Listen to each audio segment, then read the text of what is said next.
16, 18, pero hay tantas cosas que decir para llegar a ese verso, para que podamos comprender un poquito más lo que las Escrituras nos quieren decir, lo que el Señor dejó establecido para su pueblo, para que esta palabra que es como una lámpara, hermano, es más que luz, porque la luz, si se va la corriente, no alumbra. Si a una lámpara se le acaban las baterías, tampoco no alumbra. Sin embargo, esta palabra, usted puede estar enfermo, usted puede estar en la cárcel, usted puede estar donde quiera que esté, pero si usted tiene conciencia de lo que Dios ha hablado a su corazón, ahí estará el alimento que usted necesita. Amén. Así es que vamos a leer desde el verso 13 al verso 18, 19. Hay dos versos. El verso 18 y el verso 19, ustedes ven que ha habido una controversia, porque en base al verso 18 es que el apóstol Pedro es el primer papa. Amén. No, amén, ¿verdad? Porque no es así, ¿verdad? Usted ve que por causa del verso 19, el apóstol Pedro es el que le va a abrir la puerta de los cielos. Sin embargo, usted ve que eso no es así. Y la palabra se ha transgiversado, y así sigue muchas veces. Y yo quiero, hermano, que reflexionemos en esta noche y que podamos comprender lo que la palabra de Dios dice. Dice en el verso 13: viniendo Jesús a la región de Cesarea de Filipo, preguntó a sus discípulos diciendo: ¿quién dicen los hombres que es el Hijo del Hombre? Ellos dijeron: unos Juan el Bautista, otros Elías, otros Jeremías, o alguno de los profetas. Él les dijo: ¿y vosotros quién decís que soy yo? Respondiendo Simón Pedro dijo: tú eres el Cristo, el Hijo del Dios viviente. Entonces le respondió Jesús: bienaventurado eres Simón, hijo de Jonás, o Barjona, como dice en alguna versión que usted tiene, tal vez dice hijo Simón, Barjona. Porque no te lo reveló carne ni sangre, sino mi Padre que está en los cielos. Y yo también te digo que tú eres Pedro, y sobre esta roca edificaré mi iglesia, y las puertas del Hades no prevalecerán contra ella. Y a ti te daré las llaves del reino de los cielos, y todo lo que atares en la tierra será atado en los cielos, y todo lo que desatares en la tierra será desatado en los cielos. Amén. Como vemos, hermano, Jesús siempre encontró un rechazo desde el momento que Él apareció. Hay algo curioso y es triste, porque Jesucristo, hermano, no encontró un lugar apropiado para nacer. Y no había sepultura cuando Él murió, siendo el Rey, siendo el Hijo del Altísimo. Ahora esto nos lleva a nosotros a reflexionar y a que aprendamos que si nuestro Señor Jesucristo pasó situaciones difíciles, si a Él le place, ¿quiénes somos nosotros para que no pasemos algún momento de aflicción?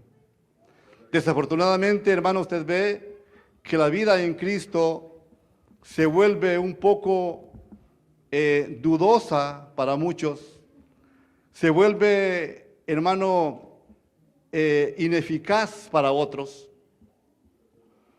porque siempre estamos dependiendo de lo que vemos, de lo que tenemos o de lo que somos. Y se nos olvida la forma en la cual Dios dejó establecido, hermano, su forma de enseñar a sus discípulos para que ellos siguieran transmitiendo lo que iba a suceder después. Fíjese que, haciéndole un poquito de historia, y espero correr para llegar al verso 18. Fíjese que, si usted nota en el verso 13, dice que el Señor salió del lugar donde estaba, y si indagamos un poquito más, podríamos comprender con exactitud dónde estaba el Señor. Y lo curioso es que Él no buscó Jerusalén, no buscó la Tierra Santa, sino que mejor se alejó de ella, porque Jerusalén estaba llena, hermano, de solo gente religiosa. La religión llenaba todo Jerusalén y no había espacio para que el Señor compartiera lo que Él quería enseñar.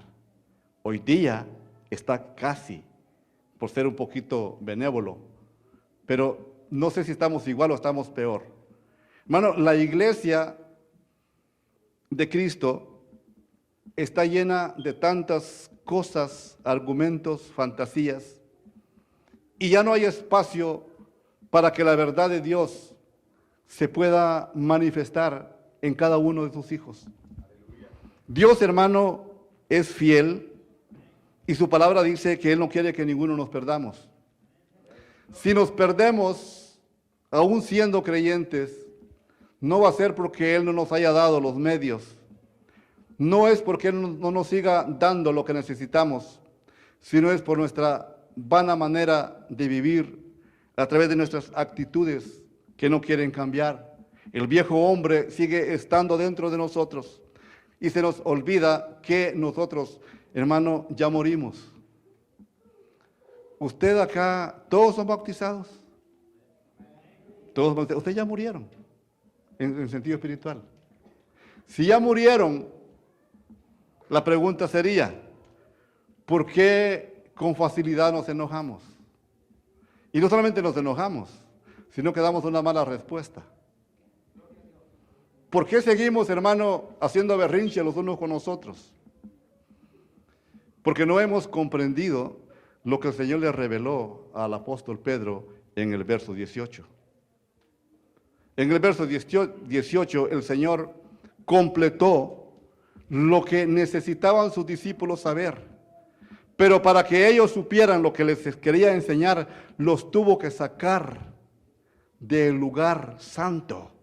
Los tuvo que sacar del lugar, hermano, que lo veneraban de una manera, las autoridades de aquel entonces, que le daban más valor al lugar que al personaje que estaba enfrente de ellos. Y eso mismo es lo que sigue sucediendo hoy día, hermanos. Y es necesario que nos escudriñemos nosotros y que nos demos cuenta de la pregunta que Él les hace a ellos.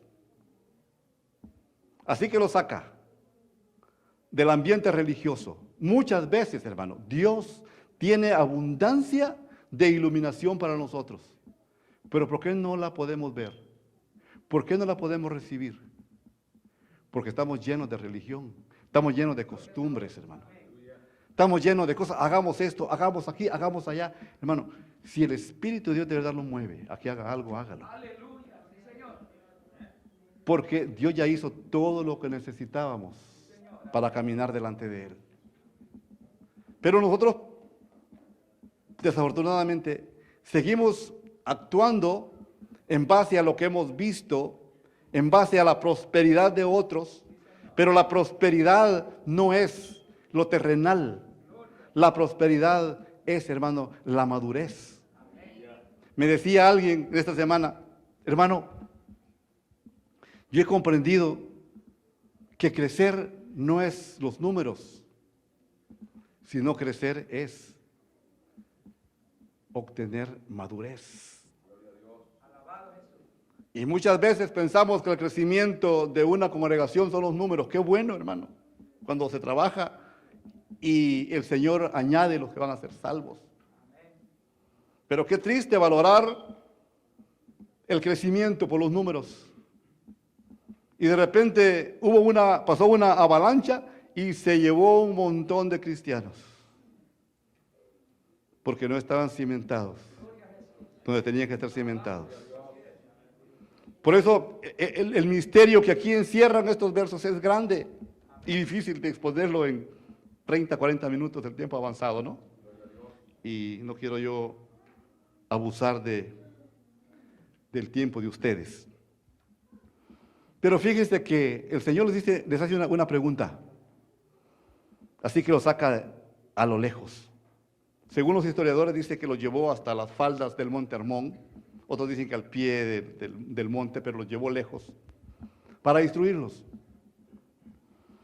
Y la misericordia de Dios es tan grande, hermano, que Él va a propiciar ciertas situaciones para enseñarnos lo que necesitamos. Y todo aquel que esté dispuesto, hermano, a aprender, va a tomar a bien las cosas que Dios permita en su vida. Una de las preguntas que usted ve que le hace el Señor ahí a ellos, en el verso 14, en el verso 13, ¿quién dicen los hombres que es el Hijo del Hombre? Si a usted le hicieran esa pregunta hoy, ¿qué diría usted? ¿Quién dicen ustedes que es el Hijo del Hombre? ¿Qué pregunta darían? Si estaríamos con cierta gente que trabajan mucho para heredar la tierra, dirían, un profeta. ¿Qué contestaría usted si le preguntaran? ¿Qué contestaría yo si me preguntaran? ¿Quién es el Hijo del Hombre? Porque lo que Dios quiere es que nosotros como hijos de Él comprendamos quién es. El problema de la cristiandad es que nos convertimos en creyentes, pero creyentes de diente a labio. Creyentes que ahora estamos diciéndole a un hermano, Dios te bendiga, y mañana si nos hizo algo, lo estamos aborreciendo. Jesucristo no hizo eso. Los discípulos no hicieron eso, que comenzaron a enseñar la palabra del Señor. Y eso es, hermano, lo que la iglesia, creo, debe de comprender, que usted y yo no hemos sido alcanzados para ser un número más dentro de toda la cristiandad que hay en el mundo. Usted tiene un principio, usted tiene un propósito. Para eso vino Jesucristo. ¿Cuál es el propósito que Dios tiene para nosotros? Que volvamos al hombre del principio. No en la imagen exactamente de Adán. Estoy hablando del hombre del principio, cuando su alma no había caído, cuando su alma no tenía problemas en estar esperando a que Dios llegara. Dios llegaba con Adán y Adán salía siempre a esperarlo. Pero ¿qué sucedió cuando Adán falló? Se escondió. Y cuando Dios llegó a decir, Adán, ¿dónde estás? Adán no respondió, porque sentía vergüenza, estaba desnudo. Y toda su vida había vivido así. A partir de ahí hubo un problema en el ser humano. A partir de ahí fuimos afectados. Y esto sigue hasta hoy. Y todos seguimos viviendo por la vida del alma y no por la vida del espíritu. Y así seguimos. Está pasando el 2015. Ya va a comenzar el 2016. Se pasa el 2016, viene el 2017. ¿Qué estamos nosotros haciendo para recuperar lo que se perdió? Y usted mira, ¿y no dice que no hay que hacer nada? Exactamente, Dios ya lo hizo en la cruz del Calvario. Ahí el Señor hizo una operación, ahí el Señor hizo, hermano, tantas cosas que no me quiero desviar para no agarrar más tiempo. Pero ahí el Señor nos dio la oportunidad ahora que somos creyentes, cristianos, hijos de Dios, para que dejemos nuestra vana manera de vivir y comprendamos quién es Él para nosotros.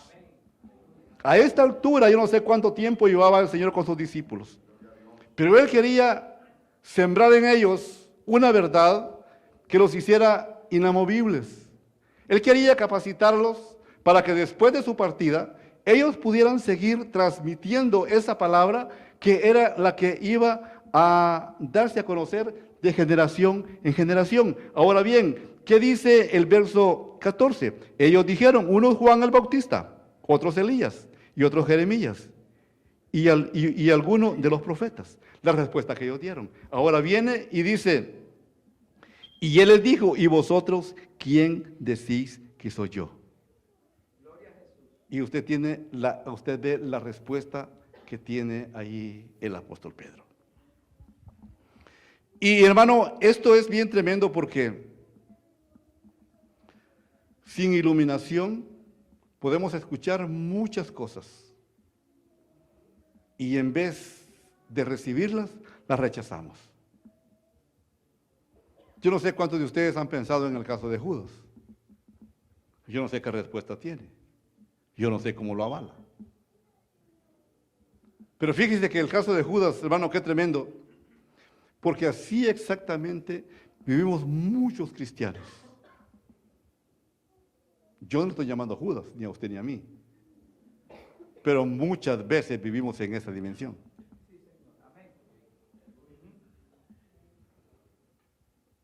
Dios, por medio de Jesucristo, dejó establecido muchas cosas para que lo viéramos como ejemplo a Él. Y que ese ejemplo fuera nuestra guía para comprender de qué manera honrarlo. Porque una de las cosas que Dios quiere es que lo honremos. Yo les preguntaba, creo, no sé en qué lugar, a mis hermanos, bueno, ¿cuántos tienen ya hijos grandes acá? ¿Cuántos tienen ya hijos grandes? ¿Qué siente usted cuando le hacen algún buen comentario de su hijo? Amén. Siente orgulloso. Bueno, si somos hijos de Dios, para eso Dios nos ha alcanzado de alguna manera. Para que lo honremos a Él. Lo triste, hermano, es que en vez de honrarlo, y aunque sabemos que tenemos que honrarlo, pero como que no le damos importancia a ello, porque seguimos viviendo en base a lo que yo veo, a lo que yo pienso. La Biblia dice que a Judas nunca le fue iluminado la palabra del Señor para que la entendiera. Usted me dirá, entonces pobrecito. El problema, hermano, no es cómo Dios actúa. Todos los que aquí estamos, que hemos recibido al Señor, para todos ha sido hecho el mismo sacrificio. Alguien nos dijo aquí ya, ¿verdad? Todos valemos el mismo precio. Aquí no hay nadie mayor que otro. En años sí somos mayores, pero ante Dios somos iguales todos, pequeños y grandes, jóvenes y mayores, no viejos, mayores. Pero fíjese usted que Judas nunca se sacó de la cabeza ver al Señor como su libertador terrenal. Y esto es lo que sigue afectando al cristiano. El cristiano hoy día, hermano, más lo que está viendo por los medios de comunicación, hoy está de moda el deje de sufrir. Y yo sí, no quiero meterme en líos, y el hermano del lío, pues, ahora ha compartido algo respecto de eso, ¿no?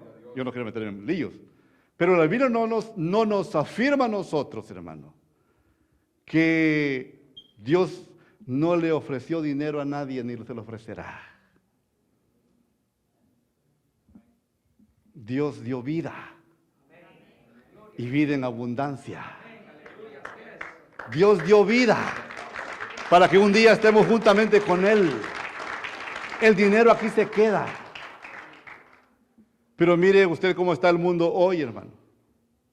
El mundo hoy, usted lo ve por medios de comunicación, hay muy buenos expositores y otros que lo que están haciendo es preparándole el camino al anticristo para cuando venga. Porque el anticristo va a venir haciendo milagros y eso es lo que está propagándose hoy. Tenga cuidado, hermano. Yo no estoy diciendo que Dios no sea un Dios sanador de milagros, sí lo es. Pero no le trozamos el brazo para verlos. Dejemos que se den por el don que Dios le dio a alguien. Dejemos que se den por la misericordia de Él. No por lo que podamos provocar nosotros, hermanos. Entonces, es tan amplio el Evangelio, pero lo que Dios sí espera, que creo en base a la palabra, es que Él quiere que nosotros sepamos quién es para nosotros. Porque si usted sabe quién es Dios, usted va a estar bien. Pero si usted está entre, allá hay una, en Guatemala, la gente, hay aquí de Guatemala, ¿verdad? Bueno, hay un lugar que se llama Jerez, ¿verdad? Sí, estamos de acuerdo. Jerez. Entonces había una señora que le preguntábamos, señora, Julana, ¿cómo está? Entre Jerez y la frontera. Ese era el decir de ella, ¿no? Y se basaba en ese lugar. Muchas veces nos pasa a nosotros de esa forma, porque Dios nos quiere mantener en un nivel donde le disfrutemos. Dios no alcanzó a Judas para que se perdiera. Dios no lo rescató a usted y a mí para que nos perdamos. Dios nos rescató para que saliéramos, así como Él sacó a sus discípulos del ambiente religioso, porque eso quiere decir iglesia. Pero no sé si voy a llegar hasta el 18, hermano, perdone. Pero iglesia quiere decir llamado a salir. O la otra, déjeme, o llamándolo fuera. El Señor no lo llamó del mundo para que usted siga en Él. Dios lo sacó de Egipto para que llegue a la tierra prometida. Dios lo sacó de Egipto para que aprendiera a disfrutarlo a Él, aunque estuviera en el desierto. La porción para ellos era Él. La porción para usted y para mí sigue siendo Él. ¿Por qué buscamos donde no tenemos que buscar? Ese es el problema, hermano, que se da en la cristiandad, y es lo que Dios de alguna manera le estaba dando a entender a los discípulos.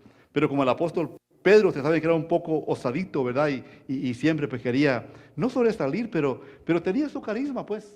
Entonces, vemos nosotros que le dice en el verso 15, y él dijo, ¿y vosotros quién decís que soy? Respondiendo Simón Pedro dijo, tú eres el Cristo, el Hijo del Dios viviente. Dos frases. Le dijo, tú eres el Cristo, tú eres el ungido que había que venir. Pero hasta ahí tenía la mitad de la iluminación el apóstol Pedro. Por eso cuando llega al verso 18, tiene el complemento de la iluminación que necesitaba. Y entonces le dice, eres el Cristo, el Hijo del Dios viviente, no el hijo de un Dios muerto, no un hijo común, no un hijo cualquiera. Eres un hijo que viene con propósito. Cuando el apóstol Pedro dice, eres el Hijo del Dios viviente, estaba describiendo todo el propósito con el cual él había venido como ungido. Porque si usted se recuerda leyendo las Escrituras, cuando el Señor apareció, algunos de los discípulos, bueno, al menos Pedro, Andrés, Juan y Jacobo, estaban esperando al Mesías, estaban esperando al Cristo que tenía que venir. Ellos esperaban al ungido, además de lo que usted puede leer en Lucas 2, 25, 26, 3, 15, Juan 1, 41 y 45, que allí encuentra usted afirmación acerca de quienes más esperaban la promesa que estaba establecida que tenía que venir. Ahora, hermano, así como en aquellos días, fíjese que Jesucristo no era una incógnita que iba a venir. ¿Y de cuántos quedó testimonio que lo estaban esperando? Muy poquitos. Ahora exactamente es igual. Jesucristo se está anunciando que viene. Hermano, ¿usted lo está esperando? ¿Lo está esperando usted? ¿Pero cómo lo está esperando? ¿Como las 5 vírgenes prudentes? ¿O como las 5 vírgenes imprudentes? ¿Cómo lo está esperando? Es una pregunta. Léala más detenidamente de lo que la haya leído. Las 10 eran vírgenes. Las 10 se durmieron. O sea, las 10 cabecearon, las 10 durmieron. Las 10 despertaron al mismo tiempo cuando oyeron la voz del amado. Las 10 arreglaron lámparas, pero 5 no entraron. Entonces, eso nos muestra a nosotros la responsabilidad que tenemos de indagar qué tenían más las 5 prudentes. O como dice la Biblia, las 5 sensatas. Y qué no tenían las otras insensatas. Lo llama la Biblia, no yo, que conste. Ahora bien, dice en el verso, estoy corriendo, hermanos. Escribí algunas cosas, pero sé que el tiempo es corto, no puedo dárselos todos. Pero quiero llegar al verso 18. En el 17, entonces le respondió Jesús: bienaventurado eres Simón, hijo de Jonás, porque no te lo reveló carne ni sangre, sino mi Padre que está en los cielos. Fíjese que allí no le dice Pedro, le dice Simón, ¿verdad? El nombre de pila, ¿va? Porque seguía siendo el hombre. Seguía haciendo lo que Dios le estaba diciendo: Pedro, tú has tenido una revelación tremenda, pero no te olvides que sigues siendo hombre. Y usted conoce la historia de nuestro hermano Pedro, ¿no? ¿Para qué le voy a hacer yo más historia de la que usted ya conoce? El apóstol Pedro tuvo experiencias tremendas con el Señor. Pero en una ocasión, en 3 ocasiones lo negó. El mismo que tuvo iluminación. Por eso, hermano, tengamos cuidado cómo caminamos, cómo vivimos. Muchos expositores de la palabra hacen alarde por la revelación que Dios me da, hermanos. Revelación ya no hay. Lo que hay es desvelar lo que ya está escrito para que lo sepamos. ¿Pero por qué no lo sabemos? Porque la religión nos envuelve. Tenemos que salir fuera. Por eso creo, si no me equivoco, en la carta de los Hebreos dice: salgamos fuera del campamento llevando su vituperio. Porque a partir del verso 18, con la iluminación que Dios le da a Pedro, nosotros nos convertimos en esa entidad iglesia. Que fuimos llamados a salir ¿de dónde? De Egipto. ¿A salir de dónde? Del ambiente religioso, hermano. ¿Cuántos nos criamos, hermano, en un ambiente en el cual únicamente la misericordia de Dios nos tiene acá?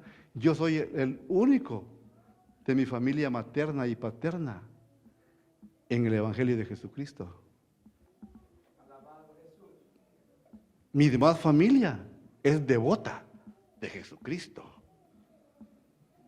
Es devota de la Virgen María. Es devota de todos los santos. Y perdone si no estoy ofendiendo a nadie, si hubiera algún invitado que crea todavía en eso. No tengo nada en contra. Pero tenemos que ser específicos en lo que la Biblia nos manda. La religión ha envuelto al mundo de tal manera como un pulpo. La religión nos tiene atrapados como una víbora.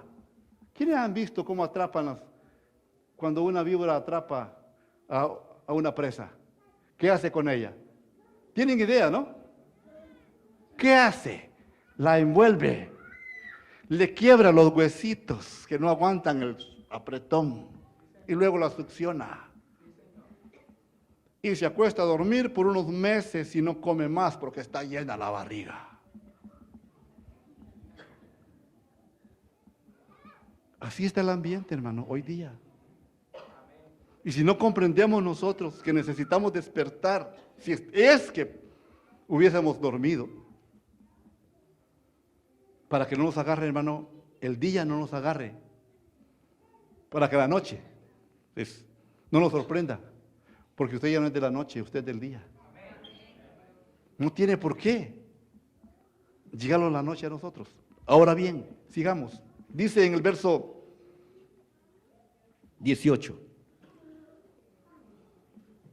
y yo también te digo que tú eres Pedro, y sobre esta roca edificaré mi iglesia, y las puertas del Hades no prevalecerán contra ella.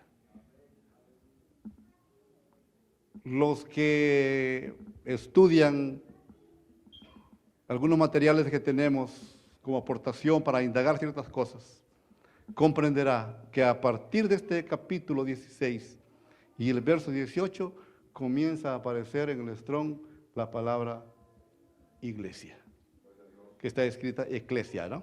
Eclesia. Porque lo que el Señor Jesucristo le estaba enseñando a los apóstoles era que Él era el origen de la iglesia que iban ellos a comenzar a anunciar después del derramamiento del Espíritu Santo en el día de Pentecostés, como se le llama. Hasta ahí conocían, hasta ese verso 17, conocían una parte del obrar de Dios. Pero Él quería mostrarles la otra parte, la continuación. ¿Qué es, hermano? La palabra iglesia es grande, es especial, porque la iglesia no es esto.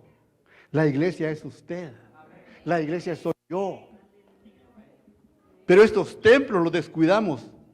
Le aseguro, hermano, que muchos nos preocupamos por tener cosas en la casa. Si nuestro carro se arruina, no podemos dejarlo 2 o 3 días sin que ver qué hacemos para que se arregle. Y nuestro templo, descuidado, como no tenemos idea. Tal vez el suyo no, el mío solamente. Descuidamos este templo, que es el que tenemos que interesarnos en él. Es el que a Dios le interesa. No le interesa la estructura física. A Dios le interesa esto, eso. Usted es el templo y morada del Espíritu. Entonces viene el Señor, y quiero tratar de desglosar un poquito el verso 18.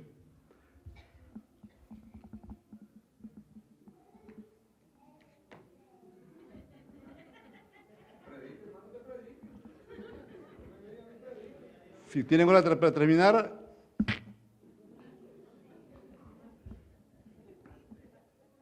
si no, deme unos 10 o 15 de hule. De una vez les digo, ¿no? 10 o 15 de hule. Bueno,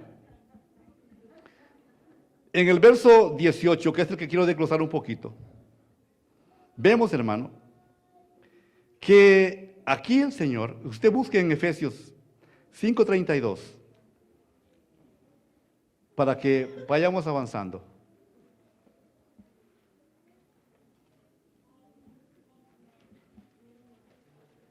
Y si alguien lo tiene y quiere pasar aquí rapidito a leerlo, porque veo que están grabando, para que quede grabado. O más bien, si se pueden venir unos 2 hermanos para darles algunas citas que tengo aquí que quiero darles, para que me ayuden, para hacer más rápido el. Amén. Efesios 5:32. Grande es este misterio, mas yo digo esto respecto de Cristo y de la iglesia. Amén. ¿Qué dice un verso antes? ¿Eh? Un verso antes. El 31. Sí. Por eso dejará el hombre a su padre y a su madre y se unirá a su mujer y los dos serán una sola carne. Amén. Fíjese lo que la Biblia dice. Ahorita. Ay, fíjese, siéntese por ahí. Y luego le doy la cita. Isaías 28:16. Fíjese lo que dice un verso antes. Por tanto dejará, bueno, para no hacer mucha historia, viene el Señor y pone como ejemplo al matrimonio para referirse a la iglesia y a Cristo. El problema es que nosotros seguimos viviendo como el mundo nos ha diseñado y dejamos de ver lo que Dios dejó establecido para nosotros. Seguimos caminando en base a lo que nos conviene, o a nuestro carácter, o a la influencia que nos transmitieron, y dejamos de ver lo que Dios deja establecido. Y eso mismo es lo que sucede hoy. Hoy no hay mucho valor para la iglesia, para el cuerpo de Cristo. Y deberíamos, hermano, de valorarlo de tal manera como se valora a usted mismo. Porque el que usted tiene al lado, amigo, hijo, esposa, esposo, lo que sea, es un hijo de Dios, es un hermano suyo. Son llamados a salir del mismo lugar. ¿Y sabe qué es lo más tremendo? Y para que vayan a heredar el mismo lugar. Porque no hay otro lugar, no hay lugares diferentes para uno y para otro. En los que caminan derechito con el Señor, ¿no? La promesa del Señor es que todos disfrutemos del bienestar de Él. Y para todos está provisto un mismo lugar. Que lo disfrutemos a Él, es todo. Hay muchos ejemplos que pudiéramos sacar para ilustrarlo. Pero por cuestión de tiempo lo vamos a obviar. Pero fíjese, lo que aquí vemos es que el Señor, por este ejemplo, da a conocer la relación, así como es la relación entre en el matrimonio, así es la relación entre Cristo y la iglesia. Y que conste, la iglesia es usted en particular.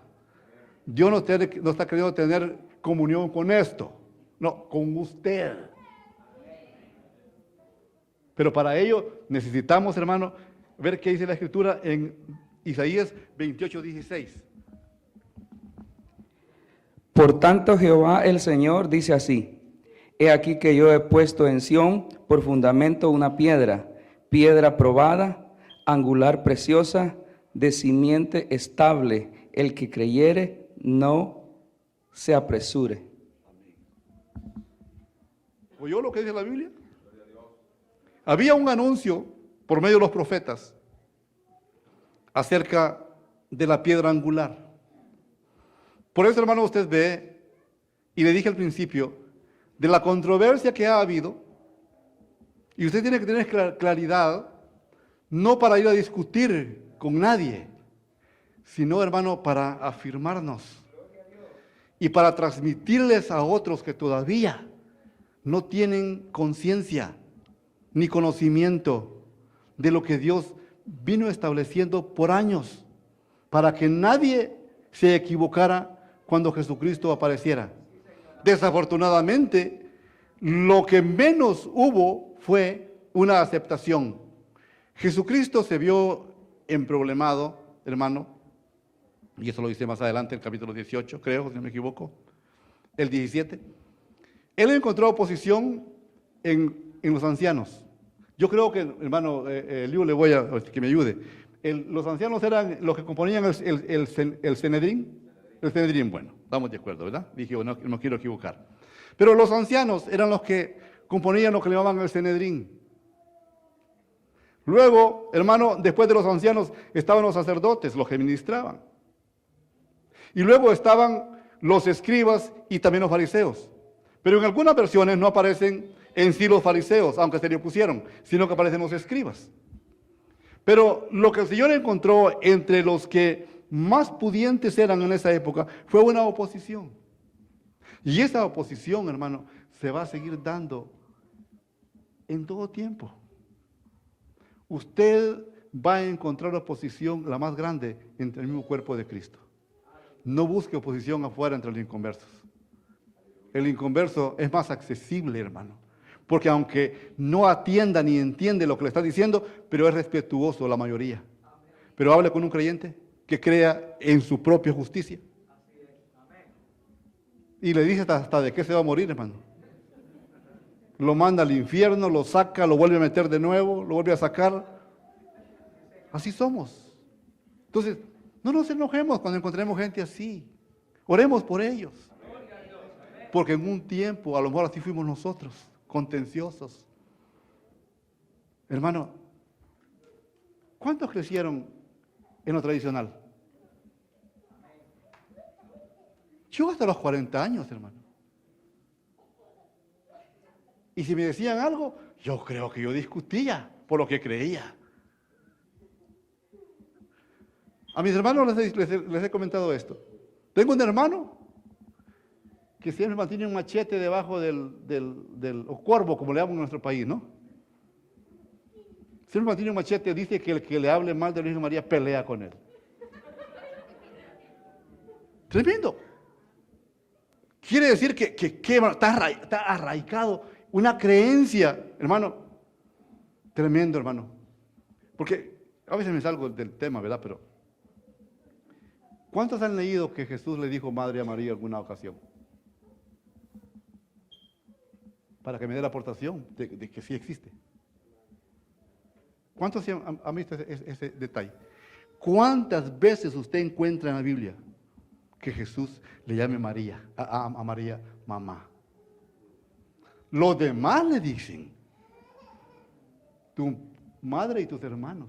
Ay, ¿quién es mi madre? ¿Quiénes son mis hermanos? Cuando estaba en la cruz, no le dijo, hey Juan, mira a mi mamá, la cuidas. ¿La que no le dijo eso? ¿Te recuerdas lo que le dijo? Es ahí tu madre, es ahí tu hijo, no de él. No estoy menospreciando, que Dios me perdone. Yo no menosprecio a María, admiro a ese personaje. Porque fue un vaso escogido. Si no hubiera estado preparada ella para cuando llegó el día de la visitación, Dios tenía que haber ocupado a saber qué vaso, pero halló a alguien, hermano, en condiciones de que su hijo fuera gestado en ella. Es una gran persona.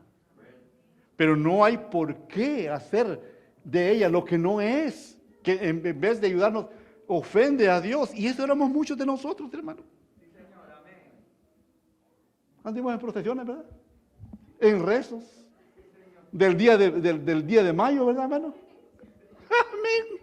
Vamos en un lenguaje que todavía algunos ni saben de eso. El junio, el mes del corazón de Jesús.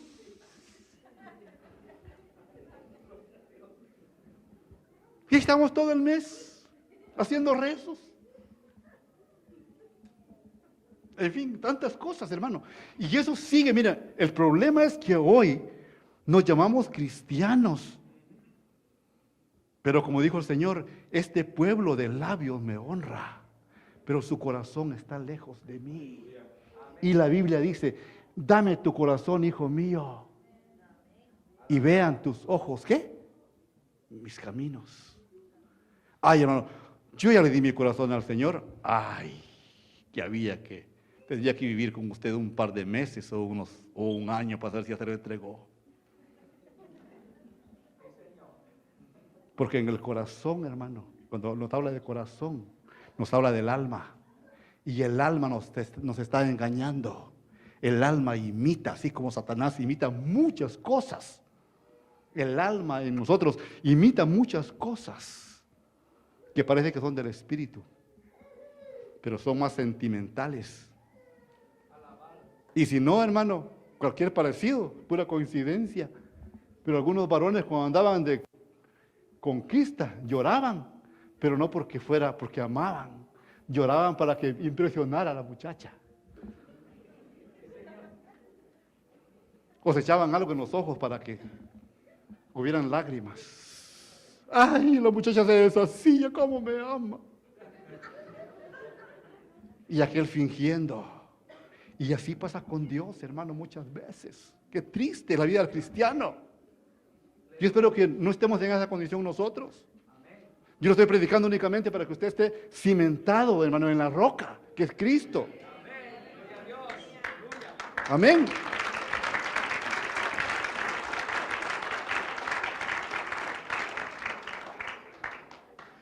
Luego, yo quiero, ver cómo hago, hermano, perdone, pero hay 6 frases que quiero desglosar en el verso 18. La segunda es, la primera que le dije, ya le dije la primera, ¿verdad? Y la segunda es, tú le dice, si usted va a subir y luego sigue leyendo, dice, tú eres Pedro. Primera de Pedro 2:5. Fíjese. Y yo te digo, como tú dijiste, como tú tuviste la revelación, la iluminación de que yo soy el Cristo, el ungido, el Hijo del Dios viviente, Por tanto, yo a ti te digo que tú eres Pedro, Petra, Petros, como dicen en otras versiones, ¿verdad? Del significado. Petra, un nombre femenino, ¿verdad? Pero usted cree, hermano, que Jesucristo, Dios, iba a fundar la iglesia en un ser humano, por medio de un ser humano. ¿Cree usted que tiene valor eso? ¿Y por qué por año nos tragamos el cuento? El apóstol Pedro es el primer papa de la iglesia. Cuando inauguraron la iglesia, cortaron el listón, ahí pusieron la piedrita del apóstol, pusieron la roca del apóstol Pedro, ¿no? El apóstol Pedro es una piedrita, igual que usted y yo. ¿Qué dice 2:5? Edificados, véngase para que quede. Lea del 4. Acercaos a él piedra viva, desechada ciertamente por los hombres, mas para Dios escogida y preciosa. Vosotros también, como piedras vivas, sed edificados como casa espiritual y sacerdocio santo, para ofrecer sacrificios espirituales aceptables a Dios por medio de Jesucristo. Amén. ¿A quién le está llamando piedras vivas? ¿Ah? ¿A quién? A usted y a mí, edificados como piedras vivas.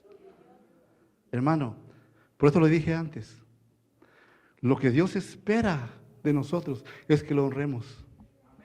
Si Él es la roca, ¿cree usted que un pedazo de lodo va a servir allí, hermano, para la construcción? ¿Cree usted que un pedazo de madera va a servir, hermano? ¿Va a durar? Tiene que ser el edificio, hermano. Esto lo dice en otros versos, en Efesios 2, 20 y 22, creo. El edificio tiene que ser del mismo material. Él es la roca y usted y yo roquitas talladas. Hay muchos ejemplos que pudiéramos ilustrar, como el material del templo. Usted ve que fue preparado afuera del lugar donde lo iban a construir. ¿Por qué? Porque esa es figura para nosotros. Estamos siendo edificados, hermanos, trabajados afuera, en este mundo lleno de caos, lleno de dolor, donde hay envidia, donde hay guerra, donde hay hambre, donde hay pobreza. Pero a nosotros no nos han llamado a que miremos lo que está pasando. Oremos. Oremos. Pero veamos cómo estamos viviendo nosotros. ¿Quién es Él para nosotros? Ese es el rema de esta noche. ¿Quién es Jesús para usted? Dependiendo de quién sea Jesús, así va a ser su vida. Si Jesús no es su roca, perdónenme, no se lo deseo, pero va a pasar más en el suelo que en pie. Porque si usted se para en la tierra se aguada, se hunde. Pero si usted se para en una roca, aunque la tierra se aguade, se podrá asumir parte de la roca, pero no se hunde toda. Eso es lo que necesitamos. Saber quién es Jesús para nosotros. Ahora bien, fíjese, sigamos. Dice 3. Si quieren buscar 1 Corintios 3:11, usted se lo lleva para consumo propio. Siempre hay gente que apunta, ¿no?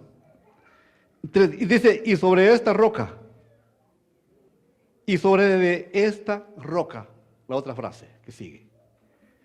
No está diciendo Pedro, sobre ti voy a edificar la iglesia. No, él les estaba revelando a los discípulos.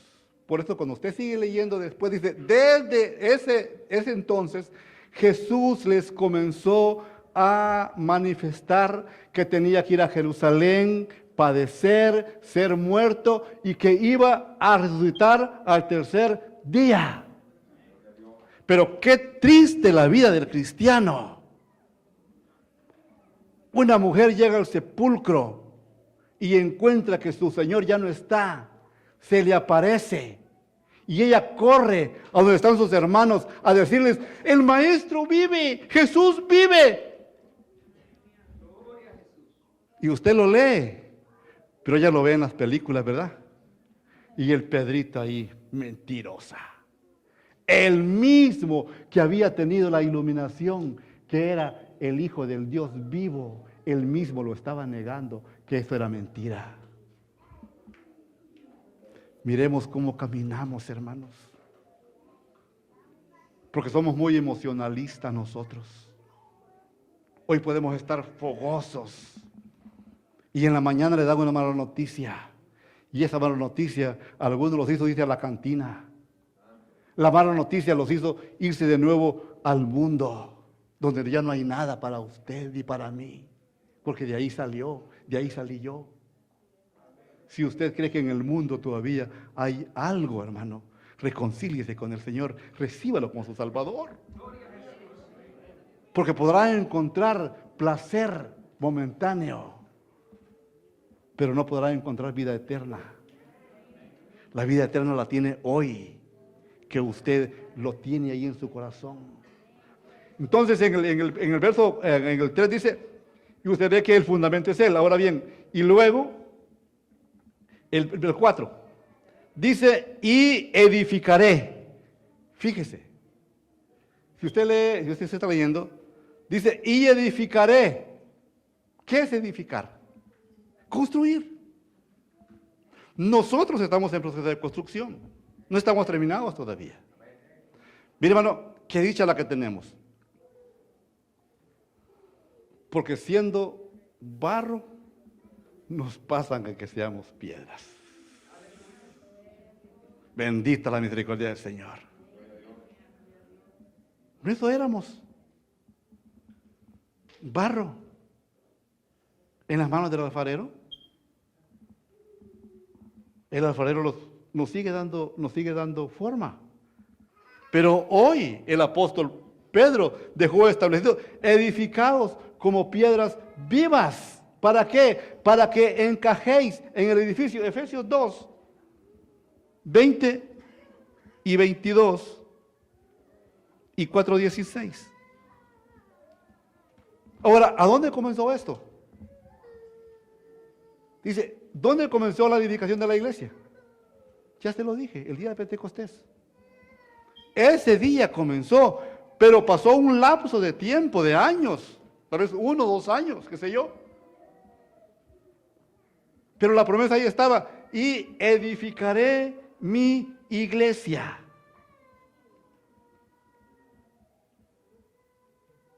Y esto, hermano, ya se dio en el día de Pentecostés.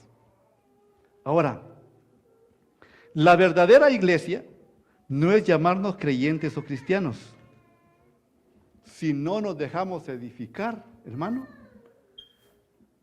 seguimos siendo iglesia del Señor. Pero de seguro que no disfrutaremos de la vida eterna. Voy a seguir, voy a correr. El 5. Mi iglesia. Fíjese, luego hay otra frase ahí que dice, edificaré mi iglesia. Y, como ya le dije, cuando el Señor nos comienza a edificar a nosotros, lo menos que nosotros debemos tener claridad es que para que seamos edificados, tenemos que salir de la vida del mundo. Y usted mira, hermano, perdone, pero yo ya no hago nada del mundo. Qué bueno, hermano, qué bueno. Pero le aseguro que con facilidad nos involucramos en las cosas del mundo. Y no discernimos, es lo más tremendo, hermano. Porque el enemigo trabaja tan fino y es tan astuto que él no quiere que nosotros entendamos eso. 6, como le dije que iba a correr. Dice, y las puertas del Hades. ¿Sobre quién no prevalecieron, hermano, las puertas del Hades? El Hades es el sepulcro, ¿no? Fue de Jesucristo, fue las primicias. Y la promesa es que para usted y para mí, aunque hayan dificultades, aunque hayan tropiezos, pero si usted está en la roca, si usted sabe dónde está, no será derribado. Ahora bien, casi que la estoy parafraseando. Verso 19. Quiero terminar con esto, porque eso ha sido bastante controversial. Y luego le dice el Señor, y a ti te daré las llaves del reino de los cielos. Y eso ya se cumplió.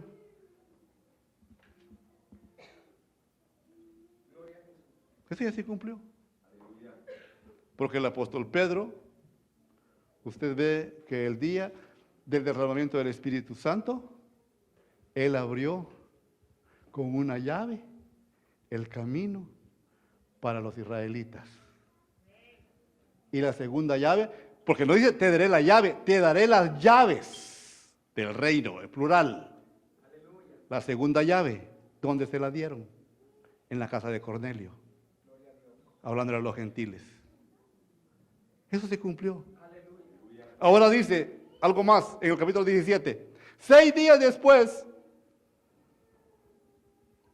dice un verso antes, el Señor los llevó y les dijo, terminando el capítulo 16, hay algunos de aquí que no gustarán la muerte hasta que hayan visto venir al Hijo del Hombre en su gloria. Y 6 días después, dice la Biblia, en el capítulo 17, el Señor se llevó a Pedro, Juan y Jacobo y se transfiguró delante de ellos. Y usted sabe la historia, ¿no? Ahí se cumplió lo que le estaba diciendo. Pero cuando muchas veces leemos, pensamos que son eventos futuros, pero son eventos que ya se dieron, para que comprendamos que Él es real, para que nos demos cuenta que lo que leemos tiene sentido y tiene fundamento. Amén. Padre, bendecimos tu nombre. Señor, te doy gracias por tu fidelidad. Señor, auxílianos para poder, Señor, ver tu palabra de tal manera, Señor, que la religión, Padre, no nos cubra en el tiempo que estamos viviendo. Porque, Señor, tú nos dejas ver que para que podamos tener iluminación, necesitamos salir del ambiente religioso. Y eso es, Señor, lo que de alguna manera nos está deteniendo el crecimiento, nos está deteniendo para que te podamos contemplar en tu hermosura. Padre, bendito seas por tu fidelidad. Padre, gracias por este pueblo. Ya que, Señor, pareciera que aquí, en este lugar alrededor, no hay hispanos. Pero, sin importar dónde ellos viven, aquí están. Te doy gracias por cada uno de ellos. Suplico tu fortaleza, suplico tu bondad, para que les sigas iluminando como lo has hecho hasta hoy. Porque de lo contrario no estarían acá, Señor. Tú has sido fiel, tú eres bueno, Dios. Tú eres único. Por eso te alabamos y te doy gracias, Padre, en el nombre de Jesús. Bendito sea Dios. Dios le bendiga, hermano, y lo lleve con bien.